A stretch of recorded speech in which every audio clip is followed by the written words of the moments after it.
Yes. Okay. Which of the sub teams do you work with? Uh, Currently, no, I'm not from. I didn't school in Warri that way, so I just joined when I paid for my YPA in the SPE.org. I have to change state. Uh, from Okay. No worries. We're already live, so let's just cycle back after this. all Welcome right. anyway. Yeah, all right.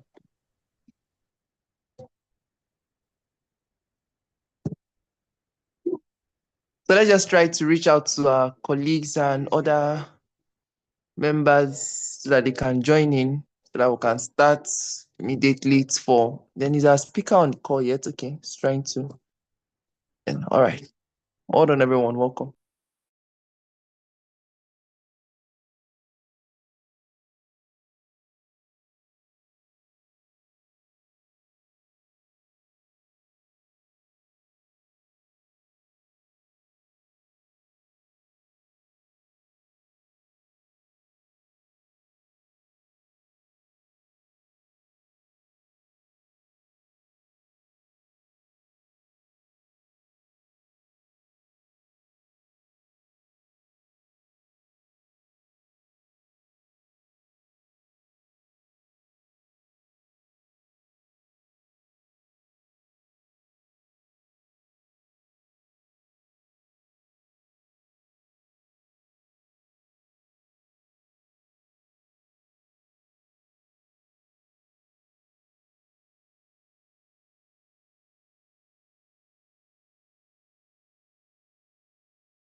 Welcome, Solomon. Welcome, John.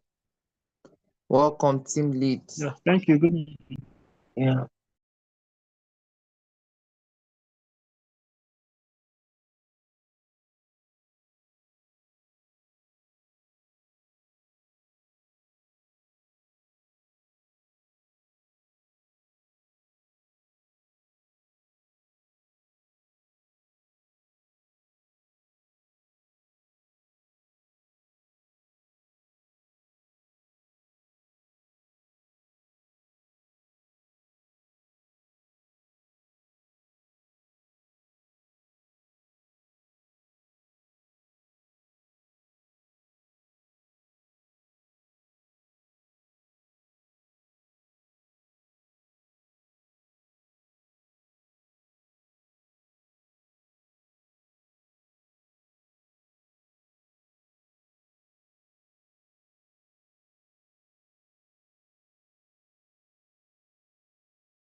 All right, we'll be starting in less than a minute. Callistus, please, can you is Callistus on call? Okay, maybe I'll just do that myself. The guest speaker is not yet on call, so I'll just try to reach out to him. So please, Ellen, moderator, let's go ahead. Thank you. Welcome once again, everyone. And okay, yeah, YP Chair is around. Welcome, sir. Moderator, over to you. Thank you. Okay. Good afternoon, everyone, and a happy new month to you all. What a wonderful way to begin the new month with such an exciting session ahead of us. This insightful section is organized by the Society of Petroleum Engineers, Warri Section 104, by the young professionals. My name is Ellen Odboy, your moderator for today's program, and it's a pleasure to have you all join us for today's session, which promises to be an exciting one. Today's event is themed Energy in Slide, bringing structures, life, and clarity to paper presentations. And we know that as professionals, as inspiring leaders in the energy industry, we understand that delivering technical content effectively is actually a good vital skills. A well-structured presentation, it doesn't just inform, it captivates, it inspires, it also builds the confidence in the audience. So this session we're about to have, we equip us with tools and techniques to make our paper presentations more impactful, more engaging, and more professional. So we crave your indulgence to remain with us as the program unfolds. I encourage everyone to have their pen, their notebook, ready to capture the valuable insights that will also contribute to your professional growth and also enhance your presentation skills. Let's proceed to the next slide.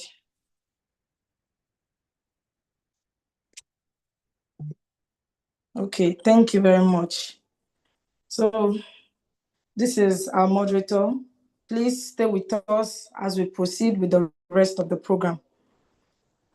This is the order of our program, and we'll do our best to keep to time. So to formally commence today's program, we'll now proceed to the next slide as I invite Solomon Akpekiri, a young professional from the SPE Warri section, to take us through the safety brief. Please, the next slide. Okay. Over to you, Solomon. Good evening, everyone. Can you hear me? Good evening. Yes, good evening. Yes, we can hear you. Can hear you. We are with you. So welcome once again to this meeting. Promise to be an exciting time. So as much as it's a virtual meeting, safety is also important. So that's the essence of this safety brief. So let's have it in our mind that when we are not using a mic, please let's do well to mute our mics to avoid interaction, to make the call go smoothly. If you have a question, please do well to use the raise hands. There's a sticker there in your reaction where you can raise your hand to ask questions and answers will be granted unto you.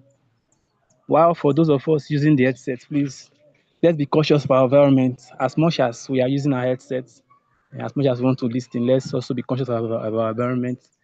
Let's be security alert for any form of interactions. Then for the chat, if you have a question, you have a comment, please do well to use the chat icon, the chat venue. That for the chat, do well to use the chat buttons. Then as much as the call is going on, please try to maintain a good sitting position to avoid inchings in your back. And do well to stay safe. Be safe during and after the call. Thank you, and do enjoy the rest of the meeting.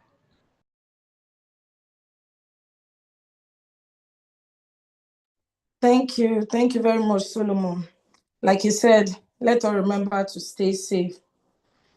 Next is our opening remark, which will be taken by our YP chair, Mr. Lucky Ememi. You have the floor, sir. All right. Thank you very much. Thank you, I really appreciate this opportunity to be here. Um, so, just give me a second, please. All right. Um, so welcome everyone, and it's a pleasure to have you all on the call. Good evening, wherever you're joining us from, and welcome to today's presentation on mastery of paper presentation, how to, you know, bring structure, life, and clarity to paper presentations, right?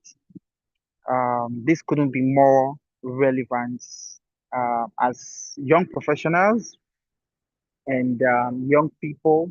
We could have students on the call as well. So we often focus on the technical depth of our work, but how we communicate those work is just as important as the technical work that we put together. Effective presentation is what brings to life your whatever technical um, research that you have done. It sort of helps to bridge the gap between technical brilliance, fine research, and real world impacts. So you're able to communicate whatever your findings are in a way that it is well understood, right? And today's session is designed to help us refine that bridge between your technical findings and how you present those. To learn how to organize our thoughts, tell compelling stories through our slides, and present with clarity and confidence. And trust me, we have one of the finest of this section who will be doing justice in the person of Emmanuel Lowe. Emmanuel Lowe is one of the finest young professionals of our section, and he has represented the section both at national level, the Nigeria Council level, and at international level. So trust me, you have the best man for the job today. And as the session progress, I would encourage us to not just take this as every other technical lectures that you've been. Take it very seriously. Get your pen, sit back, relax, and stay to the end of this presentation and get every bit of what has been prepared for you today. And I trust we're going to have a fantastic deliberation today. So I wish us all the very best going forward and looking forward to the best from the session. Um, thank you very much, and thank you, Paul, for putting this together, and looking forward to the end of it. Yeah, over to you.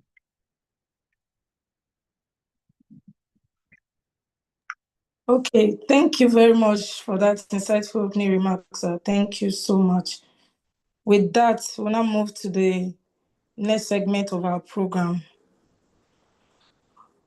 We are delighted to welcome our speaker, Emmanuel Olowe. He'll be speaking with us about the energy in slide, bringing structures, life, and clarity to paper presentations. At this point, I would love to read a brief profile of our speaker, our resource person, so we know what to look forward to.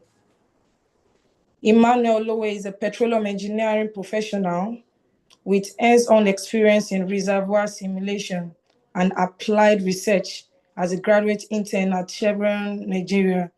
He is an active volunteer with the Society of Petroleum Engineers, SPE, where he has contributed to several local and international programs. Emmanuel previously served as the Petrovo team lead of the Federal Investor of Petroleum Resources, FORUFUPRE, leading his team to represent the school multiple times at international competitions. He is also a recipient of several academic and professional awards, including recognition at the 2024 African Regional Paper Contest, where he presented a paper on PVT parameter optimization.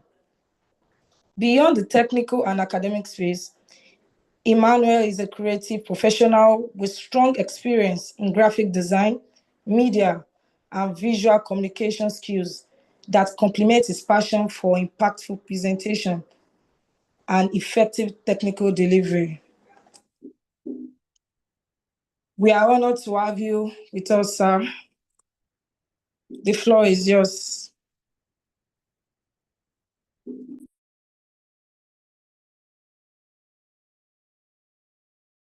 All right.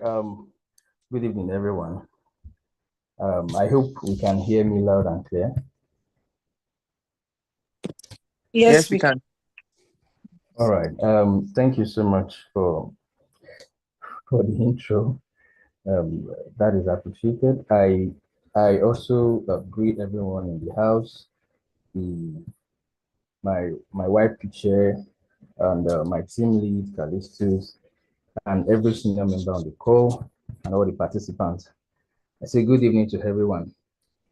I hope this evening we'll be able to, although our time is quite short, but with the limited time we have, I hope we'll be able to do accurate justice to our topic at hand. Yeah, without wasting too much time, I would go to the presentation properly. Yeah, just a minute.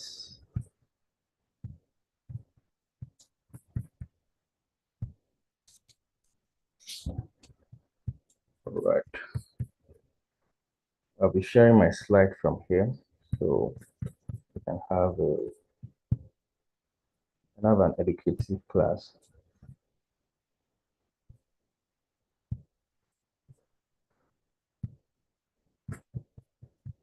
All right, so I believe we can all see my slide. Please, can we confirm that?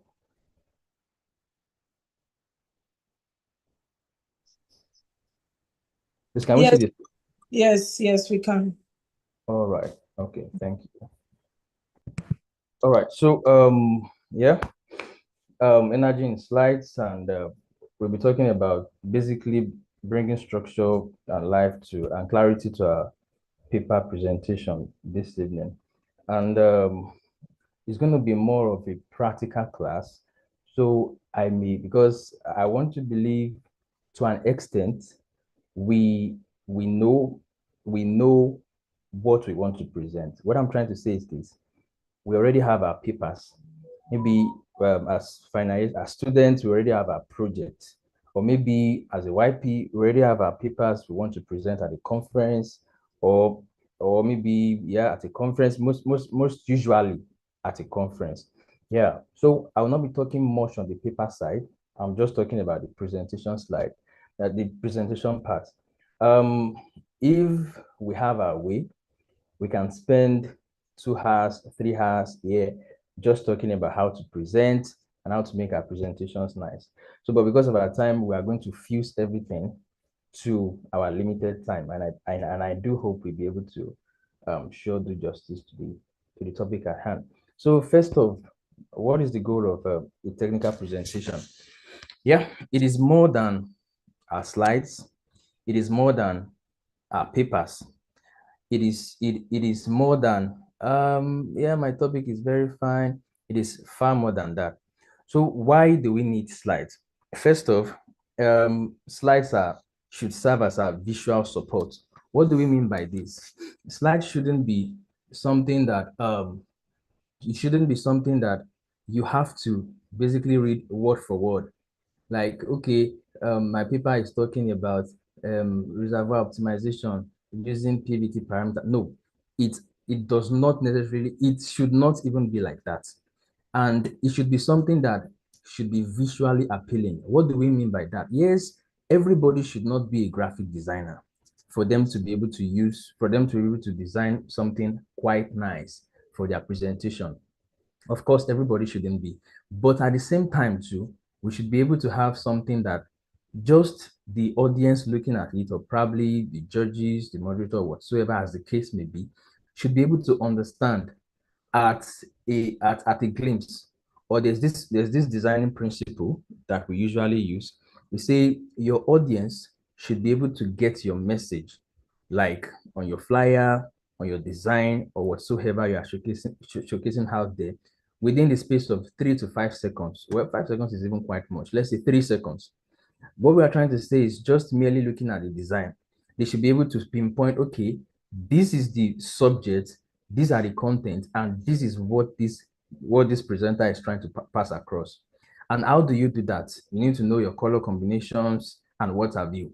We'll be talking about those things in the class. So just merely looking at your design, people should be able to pick up what you are trying to say, why you now help them to understand better by further explanation. Yeah, so as I said earlier, it is to basically simplify your complex ideas. You want to bring all of your idea now. For those of us that have probably written papers before, we know that um, our papers, probably your paper or your final year project or your project, as the case may be. We are looking at both sides now, both students and YP. Your paper could be up to 20 pages, while your project could be up to even 100 pages. And you need to present this thing. Usually, they usually give guidelines. They may tell you maybe for this presentation, your slide must not be more than 15. And people do struggle. How do I fix all these things? How do I fuse all these things in just 15 slides? So yes, you definitely have to do that. We're talking about all of this in the course of the presentation. So we are presenting all your ideas just in something like 15 slides, and then we are passing the necessary information as much as possible. Yeah, you'll be able to communicate clearly as well. It's not just only about some persons, they've been unable to go that far in their paper presentation, or just like, say for example, in my own case, we went for this student paper contest last year, the regional that was held at Uganda. When you see some persons may actually come with very nice ideas, even their slides might be very okay, the visuals, the everything is quite good, but then their mode of presentation is very bad. Yeah, we are online now. Yeah, and there's a way you talk online, and there's a way you talk when you appear in person physically.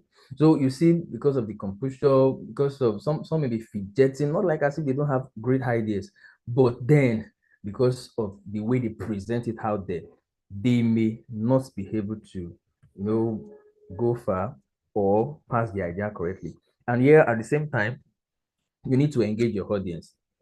Like now, before starting a presentation, you can put up a story, you can put up an instance, you may even put up the reason why you are actually presenting that paper. I could remember back then for one of the conferences we went for, one of the presenter, yeah, he did a nice job. He actually started with something everybody can relate to. It's more not entirely a joke, but kind of a joke, so that it will relax the nerves of whosoever wants to listen to you, and at the same time they can relate because you are using something very common. Yeah, so that is that about that. And also you highlight your key findings, of course, and the audience, of course, should be able to understand what you are talking about. Yeah, so talking about a paper presentation, as I said earlier, I want to believe most of us already know maybe probably have a paper, or we have a paper structure, but it is important we still talk about this. Yeah, so for every paper, it's usually have this particular set of framework. We have the title and introduction, we have the background to the problem, the methodology, result and discussion, and our recommendation. Now, yeah, the title, and what does this does? It actually, yeah, it sets the stage for, whatsoever you want to introduce. And in the case of the guy, I said, actually use something very relatable to start with. This will actually work in the title and introduction. Why? Most at times, not even most at times, anytime you want to present, you actually have stipulated time to do this. Yes, if they should give you 1 hour, you can keep on talking and say, I went to the lab, I did this, I mixed this chemical, I simulated this, I did this and that. If they should give you an hour, you will definitely keep on talking. But then they said you have 15 minutes to deliver this thing. And you need to know how to manage your time, and also how to make people understand the basics of what we are talking about. Now, what do I mean is this. Say, for instance, sorry, I will use myself for example. Maybe you want to talk about PVT parameter optimization. First off, maybe your audience, yeah, some of them mixture. You should first of all understand who are your targeted audience. Now, take for instance, we have students, we have YPs, and yeah, let's just say students are YPs. Some of them might not even know what PVT is in the first place. So you need to first make them understand what is PVT in the first place before you start talking about the optimization, before you start talking about your unique solution, before you start talking about your results. If you just jumpstart and start talking about your unique solution and your results, they will listen, but then they will not be able to relate because in the first place they don't know what is the problem. Yeah, so it is very important you do a good job in your introduction and title. And yeah, the next is the background or the problem statement. And yeah, you are trying to make people understand why. What is the why? Why are you doing this? What is the problem you have at hand before going about before before bringing in your unique solution. Yeah. So and here, thirdly, your methodology. Yeah, this is very important. This is talking about how you approach that particular problem. Now, there's a problem at hand, and this is what I'm bringing in. This is my own unique solution to the particular problem we have at hand. And here, you need to be able to describe or explain as much as possible in detail so that your audience will know what exactly is different, what exactly is the unique solution you are bringing to the problem at hand. And of course, yeah, your result and your discussions and yeah, the conclusions and recommendation and what have you. So as I said earlier, it's going to be more of a practical section, and we're not going to dwell too much on talking and talking. So let's just move to the next slide. Before we go to the practical session, I want to just I'll just briefly talk about how you can deliver your your paper or your presentation effectively. Yeah. First of all, just on a lighter note, we are in Nigeria, and some persons maybe possibly they are very busy. They are master students, possibly they are working somewhere. They don't even have time for themselves, talk less of running about their own project. So because of this, they might outsource their projects. And when it comes to the presentation, it becomes so difficult because they did not do it by themselves. Yeah. In such case, the presentation becomes difficult. Why? Because they don't even know the content of their paper, talk less of being able to present it out to the people there. And of course, they will still ask you questions on it. So it is very important that you know the content of your paper, you know the content of your presentation. In the first place, you can't even summarize maybe 100 pages plus to something of 15 slides if you don't know the content. So it is very important you know it. Don't memorize. Like, yeah, there are some things you actually need to know word for words, but don't do too much of a cramming, because when you do too much of a cramming, you are going to be like more like skipping, being fidgeting, and because of that, there will be a downturn on your presentation. Yeah, you should also rehearse. Maybe it's very good. So there is this thing. If you need to know, as I said, your targeted audience, and you also need to know maybe the platform where you'll be presenting. So what I'm trying to say is this: in the case of maybe a paper presentation, let's say for the popular one we used to know, the student paper contest, you should know, yes, I'm presenting to some panel of judges and also maybe to my respected student as well. That is one. And you should know the modalities of the contest. What I mean is this: it is usual that they will tell you our timing is 20 minutes. It's usual they will tell you our timing is 15 minutes or what have you, as the case may be. And even in the case of maybe conferences and whatsoever, they will give you a stipulated time and say, okay, you must adhere to this particular timing. So it is very good you rehearse with that particular time. Some persons, they probably they will be given 15 minutes. They do not rehearse, and because of that, they will keep on maybe at the 7th minute they are seen in the introduction, and that is going to impair we impact on the overall presentation we have. Yeah, you should maintain energy and tone, depending on your topic, know the right energy and the tone to keep in this. And yeah, you should keep steady pacing. Yes, of course. Like just make sure you maintain the necessary time you are giving, and make eye contact. When you are, well, for me, I don't know, because this is an online presentation first off, and it is not is of course it's not physical. We it's not physical, and then the modalities might be a little bit different from physical. But then in the case of physical, you should be able to maintain eye contact with the judges or with your audience, as the case may be. This transfers your energy to them. I'll just put it that way.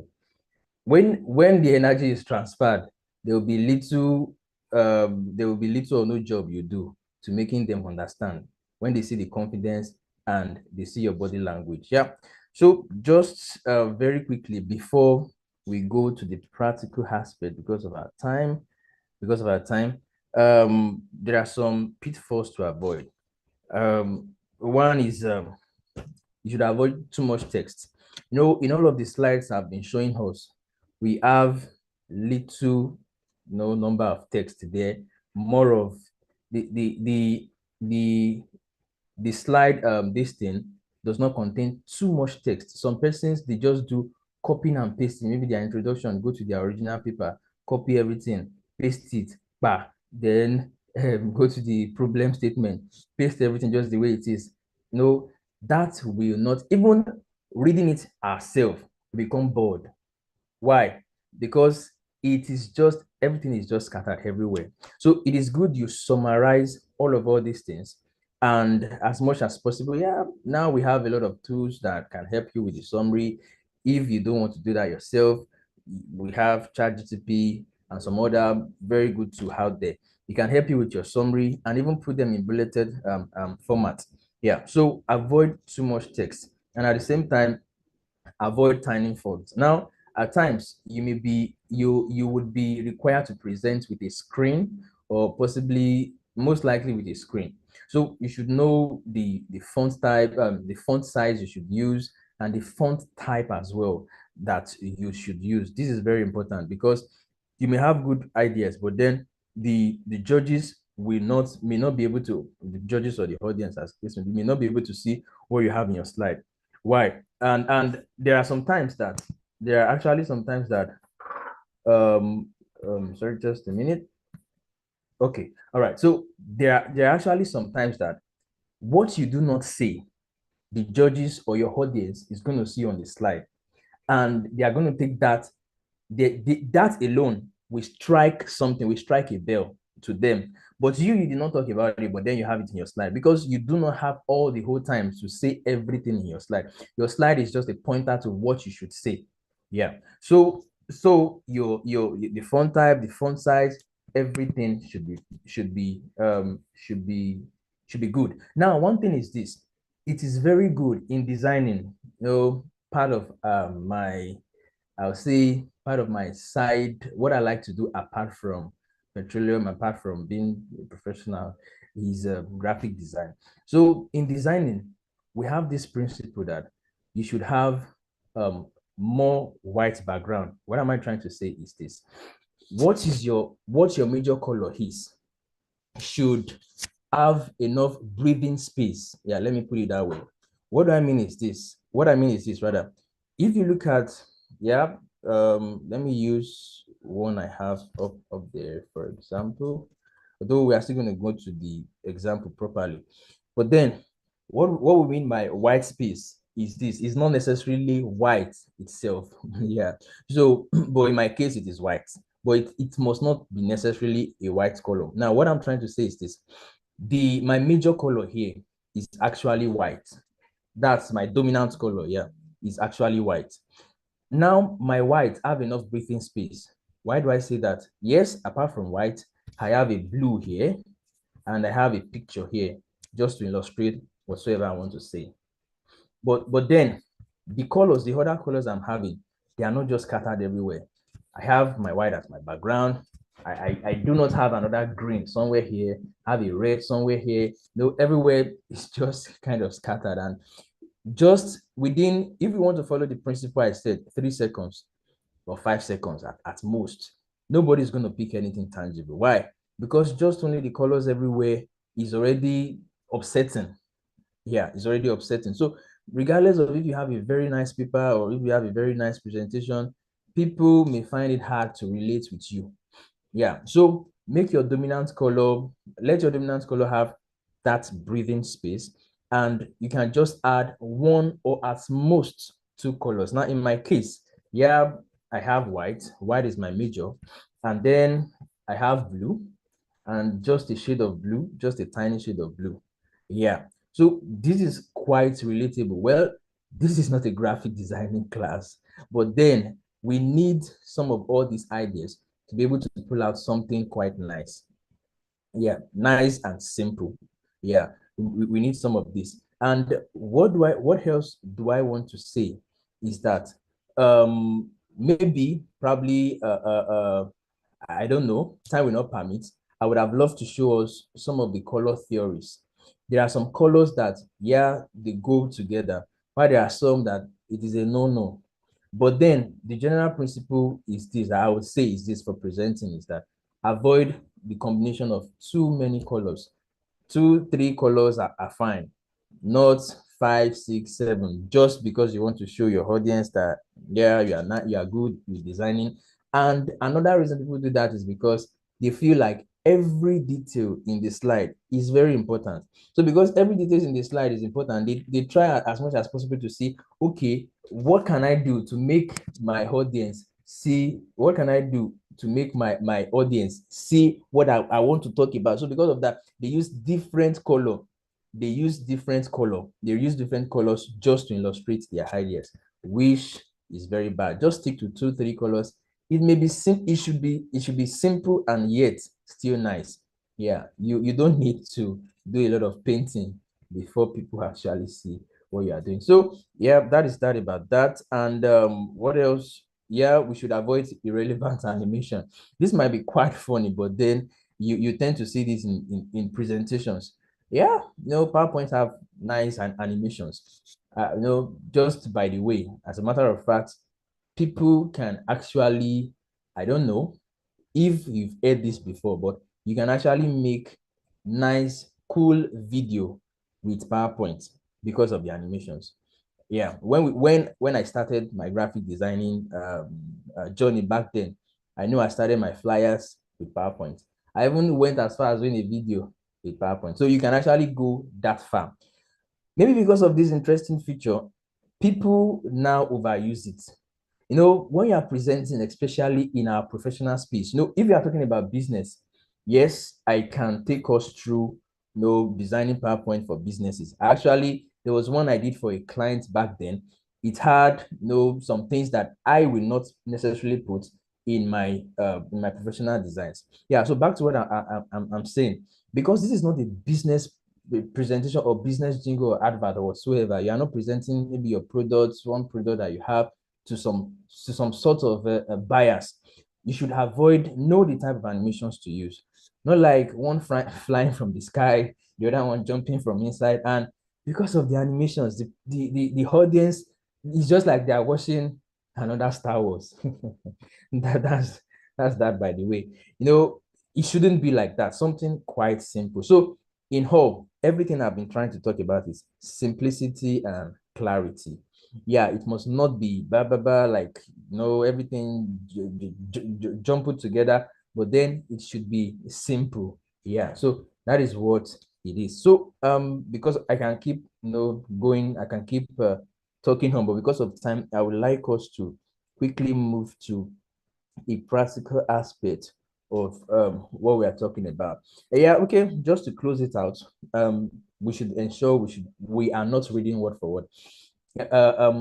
Just as I said earlier, regardless of how you get to do your projects, make sure you read it, you understand, and you digest the content before coming to present, because to avoid reading word for words. Yeah, sure, there are some things that you must definitely read out of the slide. Maybe things like formulas, things like maybe you want to cite somebody. Yeah, you should read them from the slide. but not like reading the content word for word. It's usually boring, and at the same time, you will not be able to pass your content in the way it should. It should. Before we go to the presentation, I want to ask. I would like to take a question just on this first before we move to the this thing. So we do not have probably some persons want to ask question on this before we move to the other. Just like 1 or 2 minutes without wasting too much time. All right, a quick one. This is not a question. I just wanted you to, because you mentioned some things that, or will I say some do's and don'ts in the PowerPoint presentation, especially when it comes to the creating and design. So for the benefit of the team, I mean the team that put this program together, I would like you to just probably at the end of the session assess our slide deck for the program. I mean the slide deck the moderator is using to do the flow. So from what you've explained to us, could you just assess it and see if there are things you would prefer we modify even as we go on? At least let's start from here. Thank you so much. All right. All right. No issues with the permission from the graphic design team lead. I will do that. My boss, hope I have the floor to do that. That's after the presentation. Yeah, I'm going to do that. Yeah, that's a very nice input right there. All right, so because of time, let's just quickly go to what we have at hand, and we close it out for the day. Yeah, I'll be sharing another slide here. It's just a minute. Just a minute.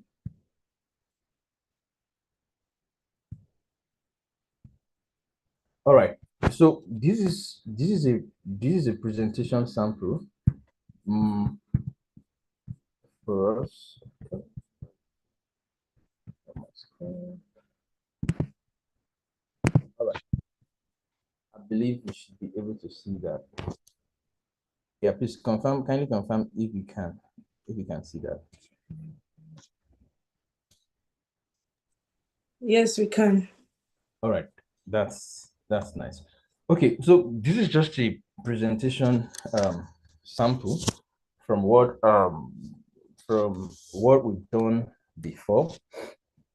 And to start with, we already know the format for our papers, like our title, introduction, the problem statement, the result and discussion, and of course your recommendation. Yeah, so to start with, these are titled Revolutionizing Fluid Analysis, Unlocking the Power of Optimization for Accurate PVT Prediction. Yeah, so here is my title, and of course, here is my name and affiliation.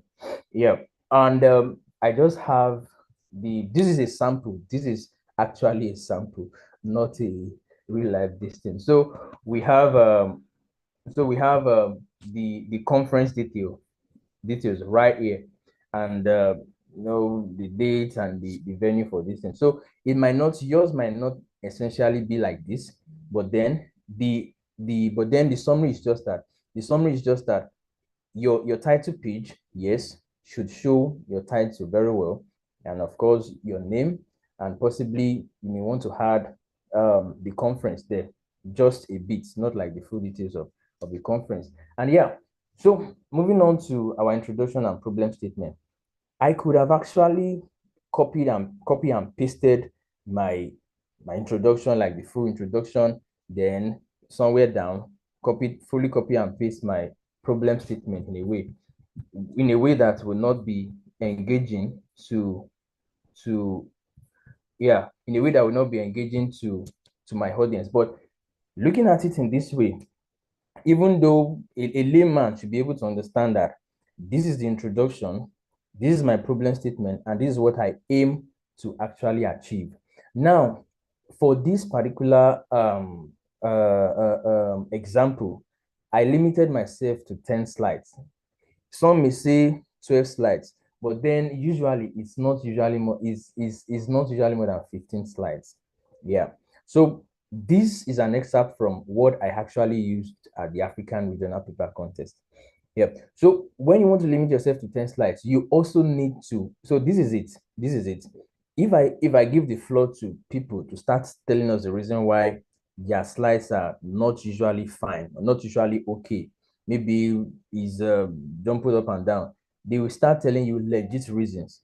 And part of the reason I want to believe is that they have a lot of things to actually fuse inside these 10 slides. And because of this, they believe everything in that their maybe 20 pages paper or their 50 pages project should even be on the slide. They want to let everybody know that this is what I actually did. Now, one thing is that we should be able to manage our space effectively. This particular thing I did can actually run, just only this slide can actually run in like 5 different slides. I can redo it in 5 different slides and I will still be talking about this same thing.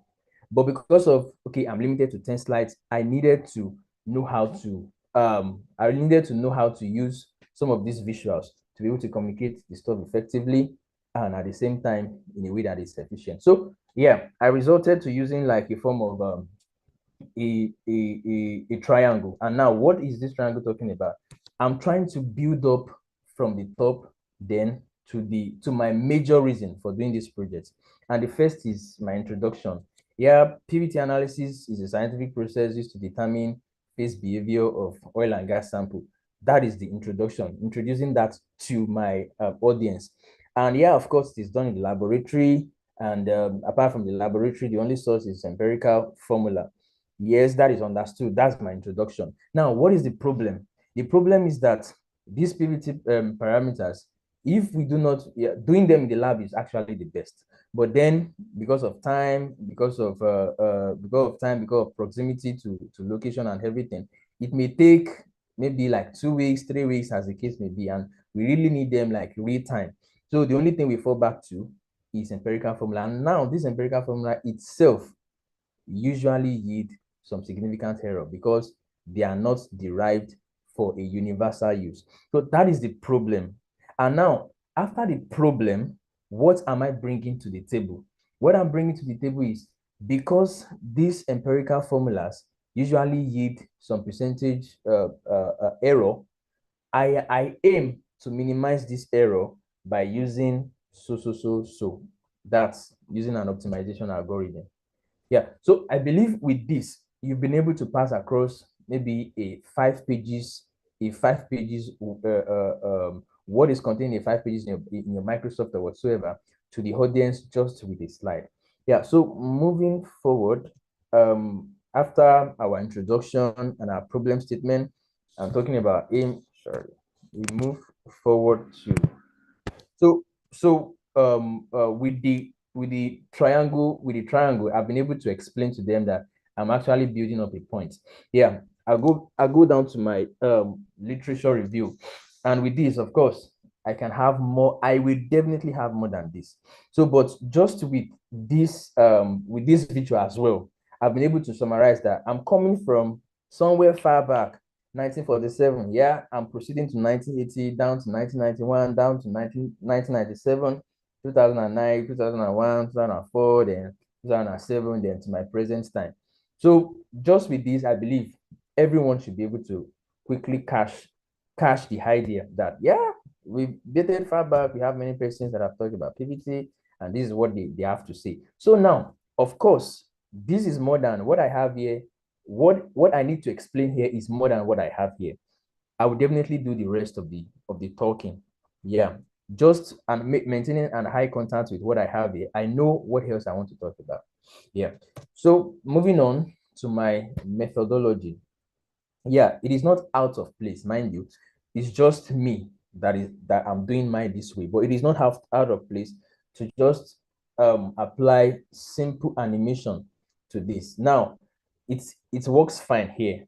What I mean is we can maybe go, since the practical session, well, because of time, I don't want to do that. We can actually go apply something like a fading to each of these such that with every click, the steps would appear. That is fine. That is not bad. But in a case where you have 10 minutes to present, if your animation is very much that you have to click, your time is actually going. So you need to buy time. So yeah, so that is that about that. So coming to my methodology with this, I'm trying to say at the same time, I'm still trying to say I'm building up from a particular problem. That is, I have to, first of all, I'm trying to tell, so this is it. I'm just trying to, as much as possible, I'm trying to explain myself in a way everyone will understand. I know it's not everyone here that is a reservoir engineer, or maybe they are in reservoir, they are into reservoir. Yeah. So, but I'm trying to just use this reservoir problem or project, for example. So please just follow me along. I believe we all get this. Yeah. So for this particular project work, what I did is just all summarized in this. That's my methodology. Yeah, of course, I need to start and first of all do my data gathering and preparation, do a QA QC on my data, do quality check on my data. Yes, now in this case, I actually used the MATLAB software. I needed to upload the stuff on the MATLAB. Then after that, I needed to first of all estimate my PVT data from existing correlations, like standing correlations, like Petruski-Fashad, as the case may be, any type of correlation I wanted to use. But for me, I limited myself to like 3 correlations. Yeah, after estimating from what we already have, definitely I'm going to have errors because I said before that these PVT empirical formulas usually yield errors. So definitely I'm going to have errors. So after implementing this, I have my errors. Now I do my software code. Now, what I mean by software coding is I did like an optimization of an implementation of my optimization algorithm. Now I need to particularly talk about which optimization algorithm, maybe particle swamp optimization, maybe teaching learning based optimization, anyone that you actually use there, then did my result comparison. Now I compare my result from what is already attainable in the industry with my own unique solution, and what are the differences. Yeah, so that is by the way. What all I'm just trying to say is merely looking at this, someone that did not do this project with you should be able to implement the same steps that you did and be able to get the same result that you have. Yeah, so that is that about that. So in this case, I use more like a step, more like a widening step to illustrate what my actual methodology is. And yeah, coming down to my data analysis, coming down to my result analysis. This is basically my result analysis. Of course, we need to use things like charts, like histogram, like all these charts to illustrate what your result and your differences, because you can't pull up all the full table and paste here. If I didn't mean we had time on our side, I would have gone to the original project and see us and show us the column or the section for results. So for my results, then in my original paper, I had a lot of tables. I had formulas because I'm talking about empirical formulas. I had formulas. I had apart from that, okay, I had for different correlations that I used. I considered 3 correlations, as I said: standing, Petruski, Fashad, Halmahun. So I had for different things like that. But then I can't bring all of these results into this slide because I have limited slides. They've told me I needed 10. So just bringing my chart alone, I can keep on talking. Like if I have the time, I can literally keep on talking like 5 minutes, 10 minutes just on these results. And that's why it is more important that you know the content of your paper, of your project, before you want to present, because you just need to bring the summarized version right here. So this is a result from my analysis. Well, I don't think I need to explain that since this is not a reservoir engineering class. Yeah. So, and apart from my charts, apart from my chart, I have tabular. Yeah, so apart from my chart, I have a table to illustrate all of the results that I have in the original work. And what is that table? The table is just the error analysis. Now, I want to believe for some of us already in this space, we know what error analysis is. You're trying to compare what you have.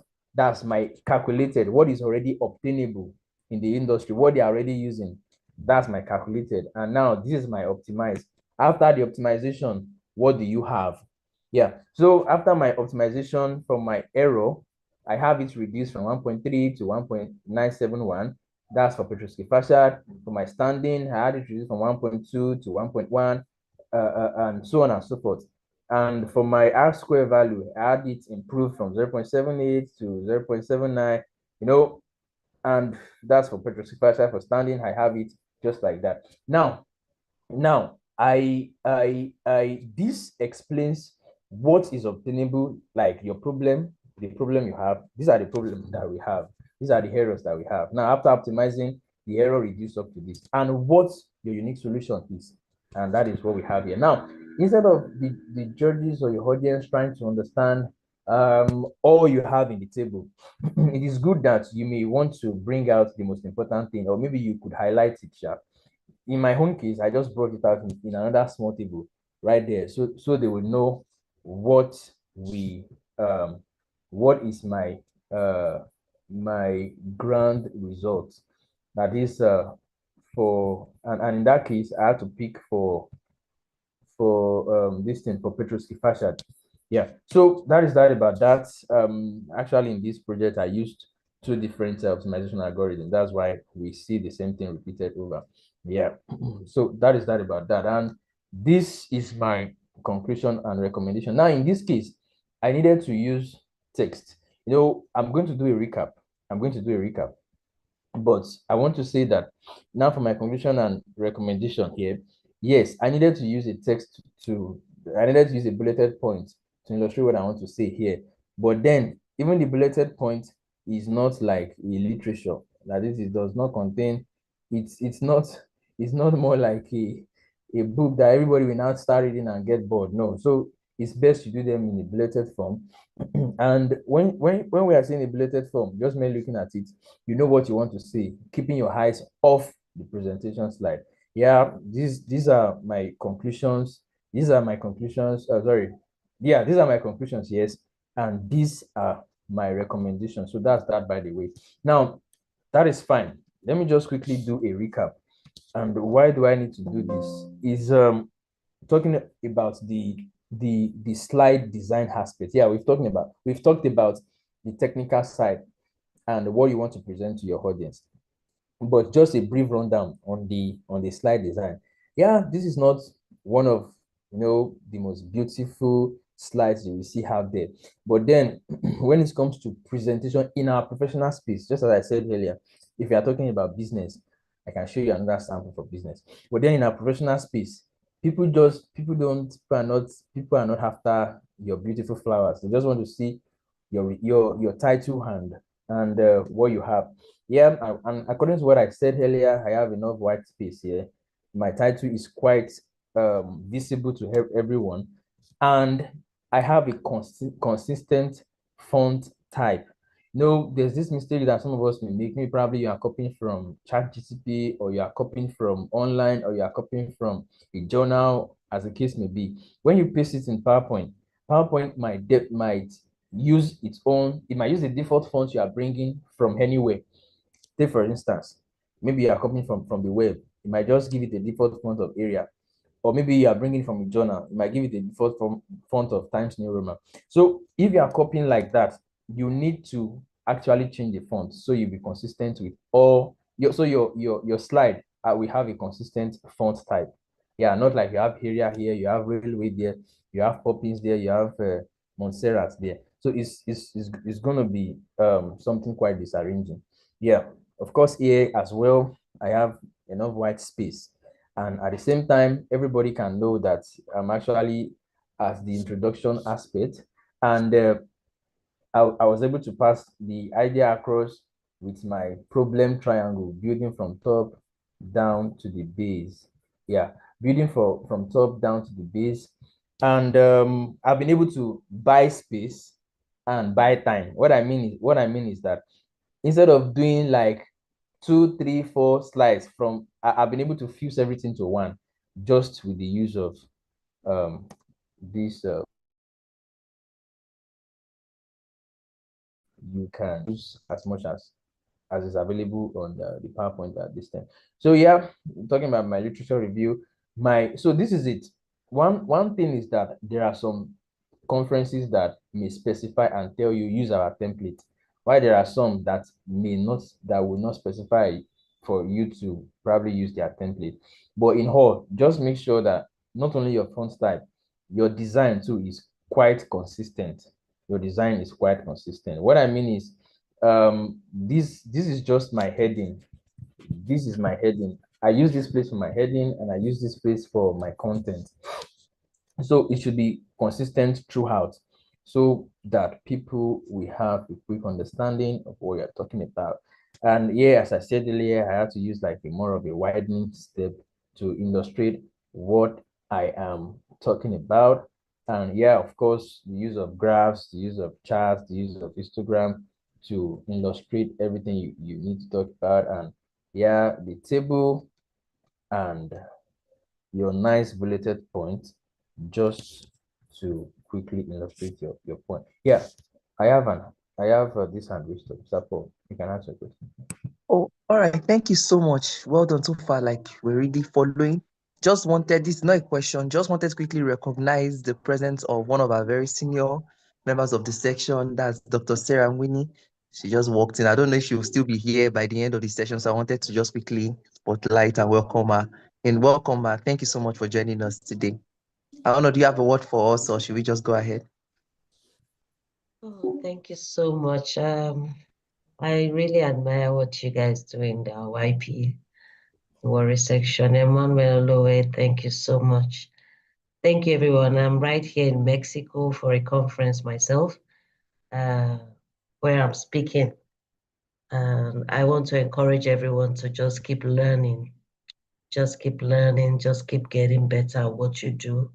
These skills that we learn in SPE for free costs a fortune elsewhere. And personally, just logging in now, I've learned 2 things. I've learned 2 things, just now. So thank you so much. Thank you for recognizing me. I appreciate. Let's do our best to make our section the best there is globally. Thank you. All right. Thank you so much, ma. Well done. And all the best to you in Mexico. All right. Thank you, Mano. We can go ahead. Thank you so much. Yeah. Thank you so much, Ma. We really appreciate your presence, Ma. Thank you. Okay. So with this, I've come to the end of the presentation, and I would like to take questions from us. Over to the moderator.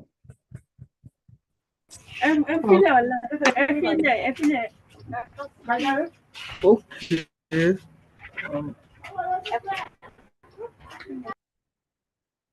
Okay.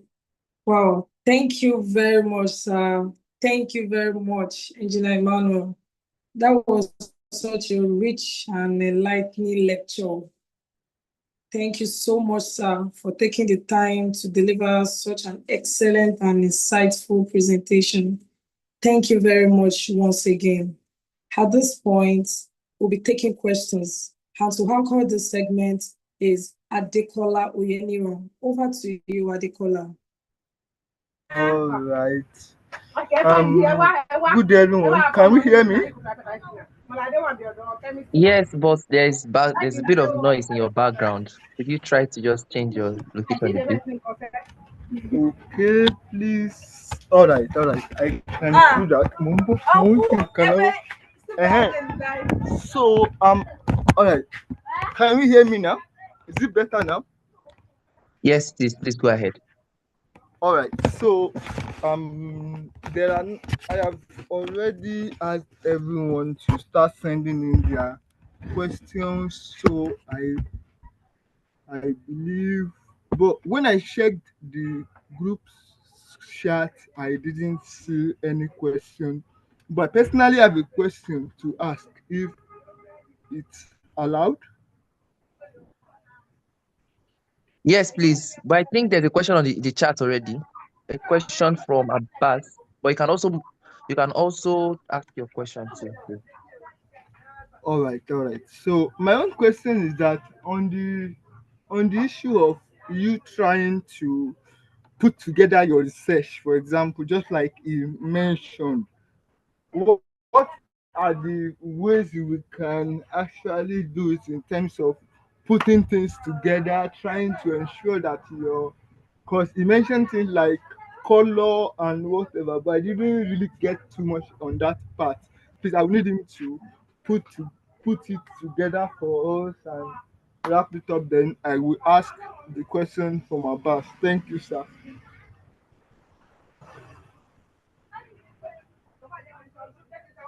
All right, sorry, I was muted. All right, so if I got the question correctly, you said you would like to know how you like to know. Sorry, can you recap? You like to know what to put together, right? Okay, Wow. yes, I am. Okay, I too, I am more like, okay, let me start by saying that I am more of a researcher, kind of too, Okay. but on the issue of SPE,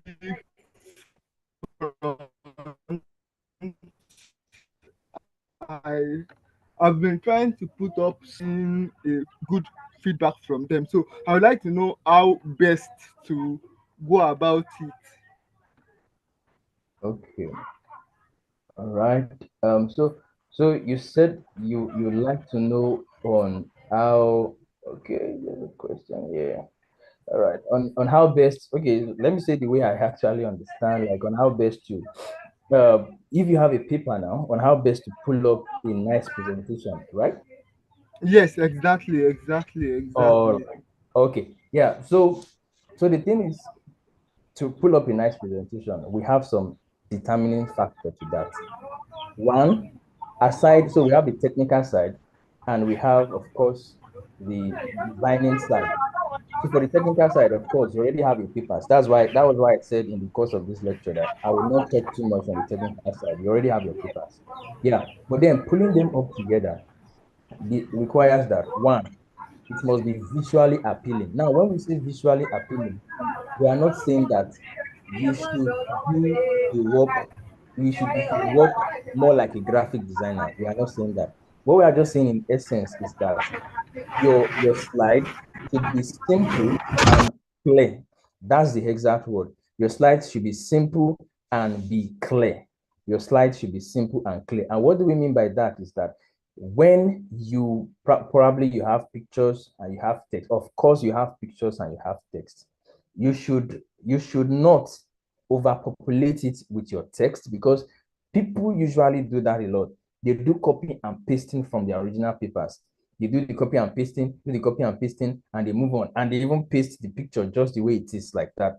And because of that, they have dirty presentation, so to say.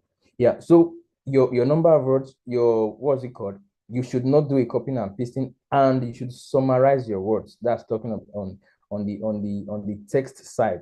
Now, I can see it here on on the question. Let me just answer this as I'm answering your question. It said, is there a specific number of words per bullet during a presentation, during a standard presentation? Well, why I may not give you a specific number of words for your presentation, why I may not do that, what I would say is that your explanation should not be more than 2 to 3 lines. That's even your bulleted point should not be more than, maybe if you want to put an explanation that a bulleted point should not be more than 2 to 3 lines. And then you should apply enough spacing, possibly or most likely or most importantly too, you may also need to justify your text so that everything is quite aligned properly. Why are all these things important? Is so that you yourself that want to present will even be clear on what you want to say, because you just have something quite simple there, maybe on the bullet side, just 2 3 lines that just your eyes speaking that within 2 3 seconds you already know what you want to talk about, unlike just having everything jam-packed in a way. That's one. Now two, yeah, this is more like in the designing side, as I said, you should limit yourself to like 3 colors. 3 color is okay. One dominant color and two one dominant color I'd say, and 2 secondary colors. What I'm trying to talk about is that your dominant color now, what I usually like to use for myself, even in my graphic design work, permit me to say, I like to use white. Why? Because white is something that you can place anything on white, place blue, place red, place whatsoever on white, everybody will still be able to see almost every color we actually go. So when you have very much your dominant color is white, people will be able to quickly see whatsoever you have there. And if you now have combination of maybe two other color, now for me, I use a blue. Why? SPE usually like our what's it called? Our brand is blue. So yeah, use a blue color and a shade of blue. So that is okay. But then when you start having multiple colors, green, red, white, and everything, it makes it upsetting. So that's just by the way. And apart from this, of course, your slides should, even though the organizers don't tell you your maximum number of slides, you should not make your slide to be too much. When your slide is too much, you start repeating stories that are not necessary. Yeah.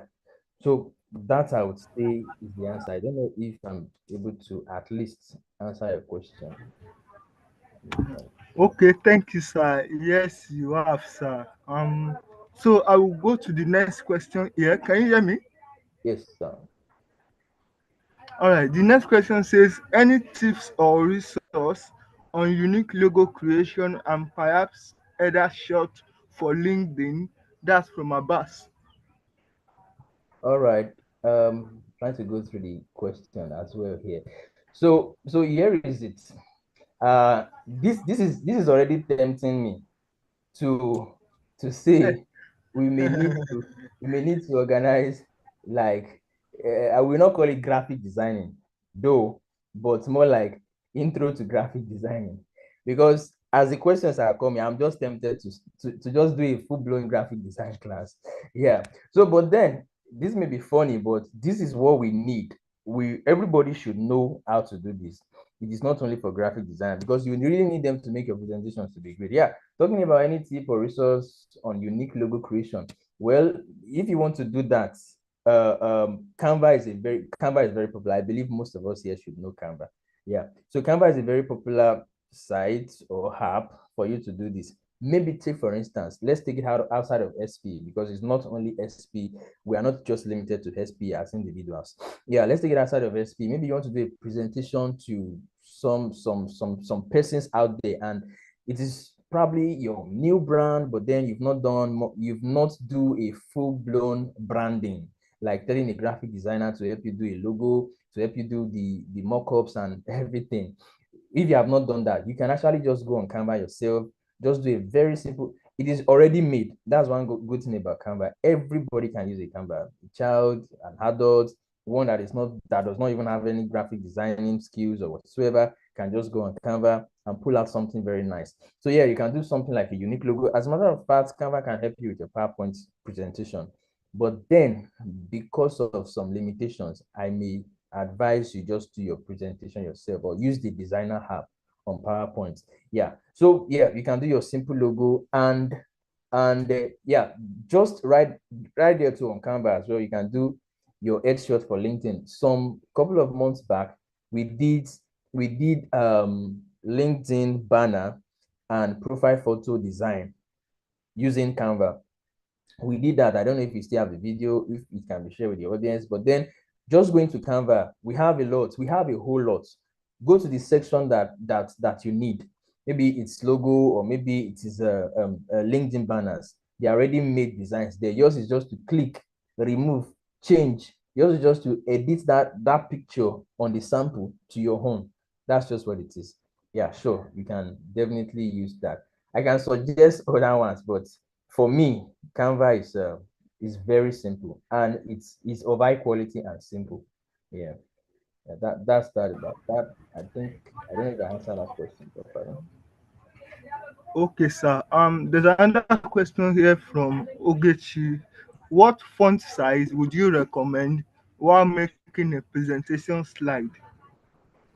All right. So for the font size, what type? What was it? Yeah, I will just answer the two. Sha. For the font size, well, depending on uh depending on just a quick minute, let me just a quick one. Let me show what I have with me.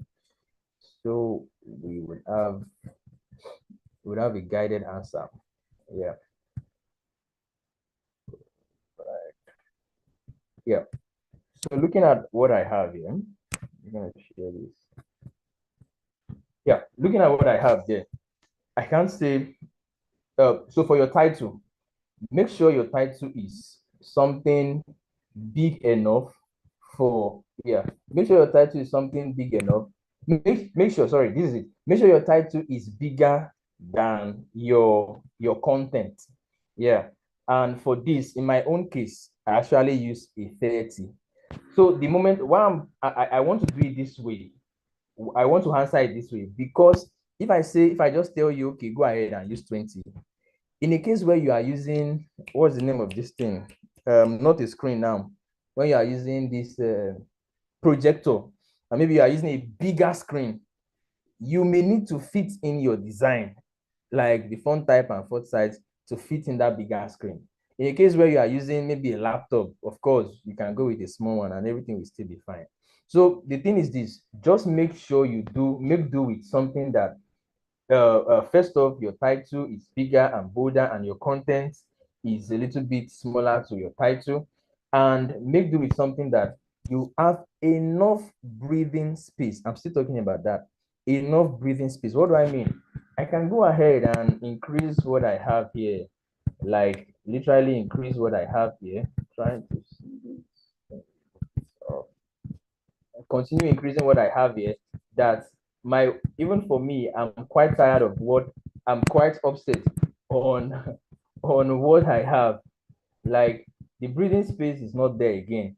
This one is there, this one too, I have something quite big, and everything just seems to be, distributed in an uneven way on the slide. So but then, just to give a reference point, sure, your titles can be 30 and your presentation, this thing can be 15 or 20, as the case may be, but it does not apply all throughout. Just make sure that you use something that, at the end of the day, your design can breathe. I know graphic design and the house will be able to understand what I mean. Your design can breathe, not like everything is big, big, big. So just in a way, just by the way, rather, in graphic design, we have something we call hierarchy. I believe this will best explain what I'm trying to say. So in one of the principles is hierarchy. Now, what do we mean by hierarchy is that which one is most important that you want the audience to see at the first glance. Of course, this is my title. And in this case, my title is presentation framework. Yeah, presentation framework, I made it big and bold. Now, the next one I want them to see is still similar to the first one they've seen, 5-part presentation framework. It's still bold and big. But then the less important information is my content, title, introduction, background, problem, methodology, result, and whatsoever. Why? Because I want to do the explanation by myself. Like, I'm going to do the explanation by myself. So maybe using a pointer or during the course of this thing, I can explain to them that this is what I mean. Sorry, I can give more explanation on what I have. So now in hierarchy, talking about hierarchy now, my presentation framework is most important, then followed by whatsoever I have, which is less important, but also important. Why the less important one? I just use my usual this thing. In this case, I even use 18 for the font type. At least it's something everybody can see. Now, apart from that, sorry, I would like to add this. We also have what we call contrast. We have hierarchy, we have contrast. Now, after placing my text in the order of the most important one, I have contrast. Now, what do we use in contrast? What do we mean by contrast, rather? What we mean by contrast is I try as much as possible to put some differences in the most important and in the less important. And what do I mean?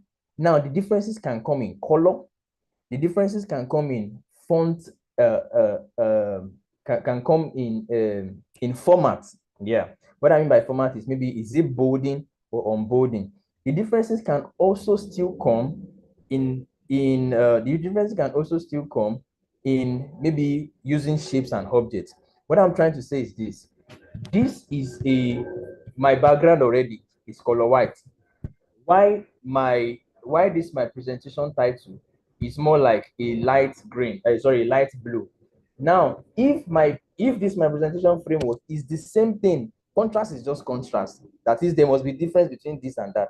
If my background color is the same thing with this presentation framework, if I'm using the font color as white for my background, of course, you're not going to see anything. So the contrast there is in color.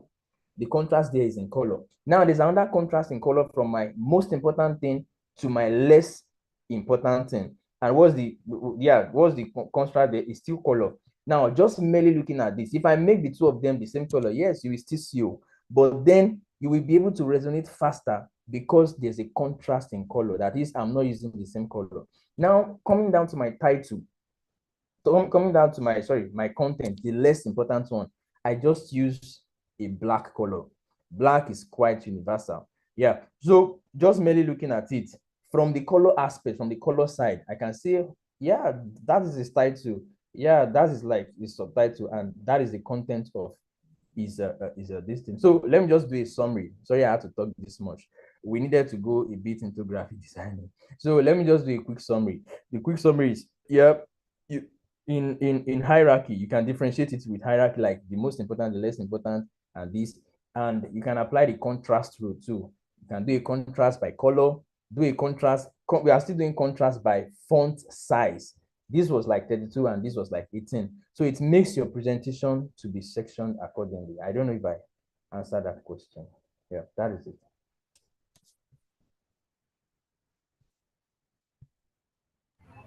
Okay, thank you, sir. So the next question here is from Daniel Alao, and he asks two questions. So I will just join them together, and we can, for sake of time, I'm guessing. So the first question says, "How many bullets are too much for a slide?" Then the second question says, "Is there a specific number of words per bullet during a standard presentation?"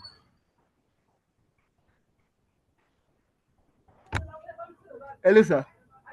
Okay, yeah, all right. Sorry, I was muted.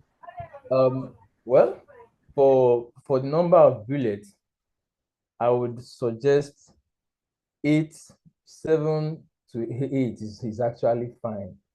Maybe the moment you start having more than that, you may decide to split the slides instead of like fixing everything just into one. So instead of like fixing everything just into one, I would suggest you work with at most 7, but ideally 5. Yeah. So what was the other part of the question apart from bullet slide? Is there, okay, yeah, I can see the question. Is there a specific number of words per bullet? Okay. Okay, so I think I answered the bullet side. And talking about the number of words per bullet, I think according to I think according to design principles, 8 is usually enough. 8 number of words per each bullet is usually enough. Yeah, but these things are quite flexible. You can use them to depending on your own prevailing situation, but then 8 is usually enough. Yeah. All right. Um, the next question. Okay, sir. Thank you, sir. The next question is from sorry, is from Callistus, and is asking about, given a time allowance of 3 minutes and a time allowance of 8 minutes, how well do you feel a person can present properly these Okay. two scenarios? And it's also saying that what should be in the presentation and what shouldn't be in terms of importance.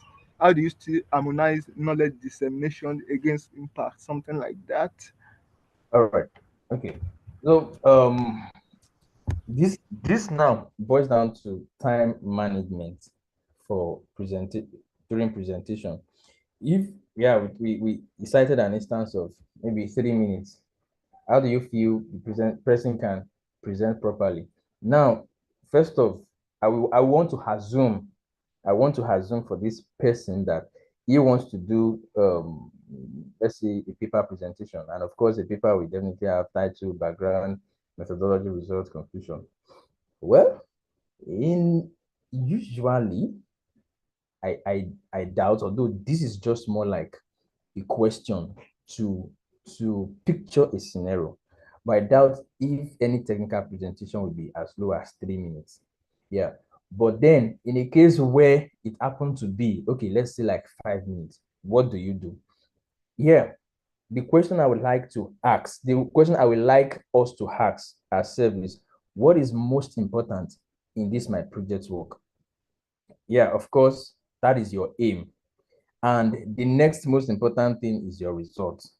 Yeah, so I would say, given this paper framework, mind you, I said I'm using paper presentation or technical presentation, for example, to answer this question, because that's what we do. That's what we do most a lot. Yeah, and so given that time frame, I would definitely want to talk more on the method that I use to achieve my results and my results, because this is what the judges or the audience want to see. They want to see what's the new thing you are bringing to the table. Yes, yes, your introduction is important. Yes, the problem is important, but because you have a few minutes, you have to filter down your importance now to your result and the presentation of the results.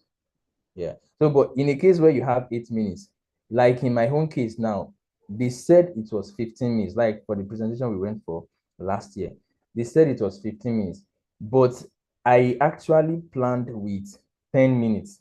Why? Just in a case where something will come up and we say, oh, sorry, due to this and that, we need to reduce down to 10. So I actually planned with 10 so that I will not be shocked. And although yeah, we're later given the necessary time, but there are cases like that, things like that may happen. Yeah. So in a case where it is 8 minutes, then you can now expand your horizon. Like, yeah, you talk about your introduction very well. You talk about your problem very well. Of course, the introduction can still be known to the general. I'm not saying you shouldn't talk about it, please, but then you spend more time now on the problem statement, on your methodology, on your results too as well. Of course, you don't need to spend time on your conclusion. Even from if you do a good presentation, people should be able to even conclude for you based on your results. Yeah. Okay, and okay, the question, the down part of the question is, how does one still harmonize knowledge dissemination impact? Yeah, so this is it. To be frank with us, this is not a rocket science. You need to do more of rehearsals. And that's why I said earlier before starting that, know the conference or know the platform through which you want to do your presentation. What I mean, of course, to us as SPE members, we know most usually is conferences, maybe at NIHES, or maybe paper contest. So know how it is being done, know the modalities. Now, from knowing the modalities, of course, you know, oh, from a recent time, they used to give them 15 minutes. Oh, from recent time, they used to have maybe a screen or probably 2 screens as the case. So try and picture the scenario as much as possible. Rehearse and let people give you constructed or constructive feedback to your presentation, because if you do not rehearse, like for me personally, what I used to do is I'll put myself in the same shoe, like in the same feeling or the same condition as I'm going to be on the day I'm presenting. So doing that would have made you gain mastery. You know, some of us do this thing to the point that you don't even need to look at the slide again, because you already know what is next. Without the slide save, you can present everything you have. Yeah, so when you do that, you'll be able to have a good presentation. And why do I say that is that when during rehearsals, then you will know how to talk on the major parts, how to face your audience, how to maintain high contact, and at the same time not derail from the focus of your presentation. This can just only be through rehearsals. Yeah. Yeah. Um, okay, yeah, well answered. All right. Thank you. Okay, sir. Thank you very much, sir. And I believe since there are no other questions on the floor again, I will cede the floor to the moderator. Over to the moderator. Thank you. Thank you, Kola.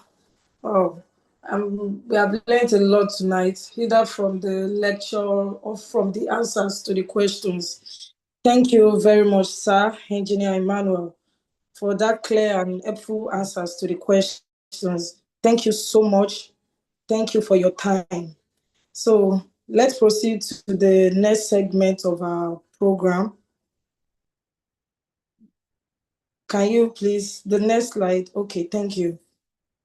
The presentation of certificate to be anchored by Mr. Callistus Inaboye. Over to you, sir. All right, thank you. Thank you, everyone. Thank you to our esteemed facilitator for, please press the confirm you can hear me. Hello? We can. Yeah, I can hear you.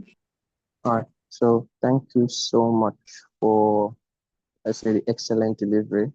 I've learned a lot. My notebook is quite full right now. So also to the team, I really want to appreciate everyone, also the attendees who attended. So like I said, it's on behalf of the team and the whole SPE Warri. So I would like to present this certificate of appreciation to Mr. Emmanuel Olowe for his excellent delivery on the topic energy in slides, bringing structure, life, and clarity to paper presentations. So this certificate will be delivered to you after the call. So we just want to use this as a means of appreciation to you for sharing quite expensive nuggets that people really do pay for. So we want to thank you and appreciate you. Thank you. Thank you so much. I really appreciate that. Really appreciate it. All right, over to you, moderator. Okay, our photograph session. Please kindly turn on your cameras so we can take a quick group snapshots. Could you please, Temi, could you please help us? Please, can I see more cameras on, please?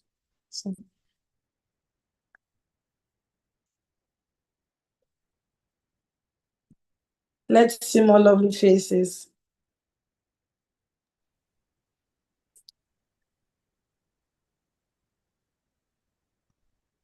All right, everyone. So let's bring up our tomb and do the SPE sign. So I'll just like XP. Yeah, thank you, everyone. I see our beautiful faces. Thank you all for joining. Okay, I think I have enough pictures. Over to you, moderator. Okay, thank you, Temi. Thank you. Please, next slide, please. Can we have the next slide? Okay, thank you. The next up, we have Mr. Alabi Paul, who will be taking us through SPE awareness and sharing updates on our coming events. Okay, all right. Good evening, everyone, once again. So to take this session on the SPE awareness, basically it's just to let us know about SPE. For those of us that maybe are not members, maybe you just saw the link, you saw the flyer somewhere, and you saw the topic, and I need to be a part of it, I need to learn from this. So this event was brought to you from the desk of the young professionals of SPE, Society of Petroleum Engineers, a Warri section. And being a member of SPE is actually so comes with a lot of opportunities like getting first an internship and career information, mentorship programs, scholarships, trainings. And one very important thing, I remember Dr. Sarah also mentioned something about it. She was like, we should treasure the information that we are getting, these things we are learning, that we keep learning, that we're learning them for free, but people actually pay a lot to get them. And SP has a vast technical and professional resource library that we have the JPT, we have the the Way magazine, and a lot of things, a lot of resources that you can use to help upskill your career, help upskill your technical prowess, and even help you in whatever field you are, and also even advance your relevance in the industry. And most importantly, networking opportunities. Is SP that brings together the eyes of the eyes and the lows of the lows. So on a lighter note though, so you have opportunity to meet with people that on a normal day you will not be able to meet with, or you will not have opportunity to interact with. For someone like Dr. Sarah that is on call now, if it's not for SP, I'm not sure we would have the opportunity to even interact with her because of her caliber of person, because of her status. You get, but SP just finds a way of bringing people together, networking. And the good thing about SP is that there's always, even the senior members are always willing to open the pour out knowledge. Even within the YPs, there's an open door. There's an open door policy, yes, just like the HR always say. There's an open door policy in SP whereby you can easily reach out to any member of SP, maybe in your section, or even outside of your section, trying to get an information or trying to get an opportunity. And if it suits your profile, or if you're able to meet such criteria and you get things. There are people that have testimonies, there are people that have had testimonies of job opportunities, scholarship opportunities, internship opportunities, just by the virtue of SPE. So SPE offers a lot, and to be a part of SPE is not difficult. All you just have to do is to scan the barcode you see in that flyer, or I'm going to share the link to the chat box now. I'm going to share the link to the chat box now, whereby you can just click on the link, you'll be a part of SP, or you can reach out to any of us out after the meeting, any of the facilitators. Reach out to me, reach out with team lead, reach out to the moderator, and we'll guide you on how to be a part of SP.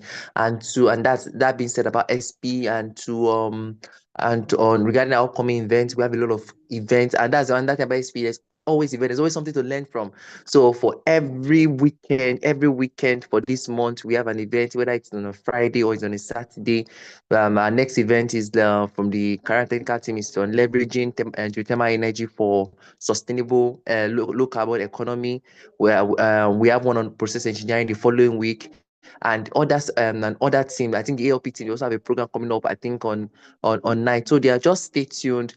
Follow us on LinkedIn, follow us on stay tuned to our WhatsApp, because once the flyers are out, I trust my SPYPs, they're out there to publicize and everything. So follow us and keep up to, and keep stay and follow up to stay up to date with our events, and you can always be a part of it. Just like I said, we have an open door policy. Even though you're not a part of SP, you have opportunities to be a part of the program. But we always encourage everyone to be a part of the SP, join the ship, volunteer. And yes, one of that very important about SP is your volunteering helps you advance your skills. So there are people that are here doing things. These slides that you saw, this that we are seeing, this graphics design, this certificate that was designed, these flyers and everything, they're designed by SP members. We don't have to outsource. So people are learning, people are building, and people are building their portfolio through SP, and even the organization of the program. So that's that about SP. That's that about upcoming events, and hope to see you in our forthcoming event. Thank you so much, everyone. Over to you, moderator. Okay, thank you very much, Mr. Paul. Thank you so much. Moving on to the closing remark, John Adedokun will be taking us through that. John, are you there? Good evening, everyone. Can you hear me? John, okay. Everyone. Oh. Hello. Am I audible to Oh, we can hear you. Okay, so on behalf of SPE Warri Section 104, we appreciate our guest speaker, Mr. Engineer Oliver Emmanuel. We appreciate you for your time, for teaching us, and we learning everything. So thank you so much. We appreciate everyone for joining, and I believe that in the next teaching that we have, we are going to get more from you. And when we call you next time, we deliver more value to us. So once again, on behalf of SPE Warri Section 104, we appreciate you. Those of us that joined to the end, you are the real MVP. Thank you so much for participating. Thank you. See you next time. Have a nice night. Have a wonderful time. All right. Thank you, John. Bye, everyone. Thank you, moderator, for the excellent moderation. Thank you. Thank you, Timitope, for helping us with the flow, and every other person that took one item. Thank you so much, everyone. And Sir Callisto's team lead, well done, sir. Thank you for steering your team accordingly. And Emmanuel, thank you so much for the presentation. All right, good night, everyone. And thank you to you too,